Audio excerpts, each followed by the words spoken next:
بسم الله الرحمن الرحيم تبارك الذي بيده الملك وهو على كل شيء قدير الذي خلق الموت والحياة ليبلوكم أيكم أحسن عملا وهو العزيز الغفور الذي خلق 7 سماوات طباقا ما ترى في خلق الرحمن من تفاوت فارجع البصر هل ترى من فطور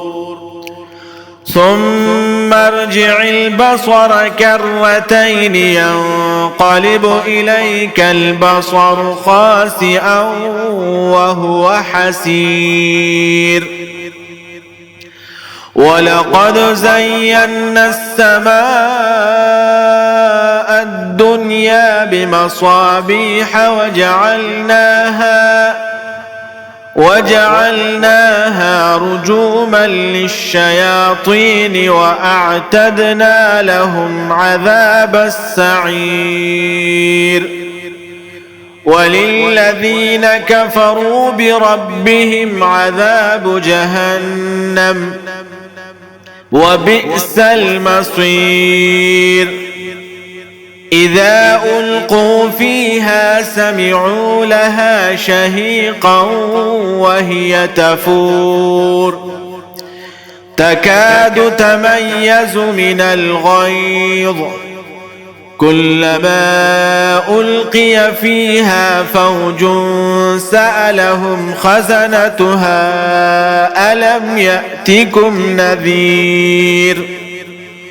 قالوا بلى قد جاءنا نذير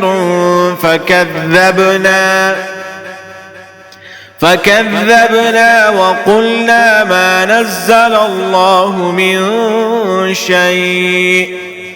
إن أنتم إلا في ضلال كبير وقالوا لو كنا نسمع أو نعقل ما كنا في أصحاب السعير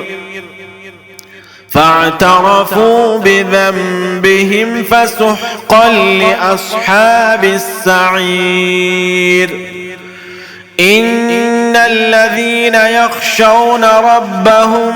بالغيب لهم مغفرة وأجر كبير وأسروا قولكم أو اجهروا به إنه عليم بذات الصدور ألا يعلم من خلق وهو اللطيف الخبير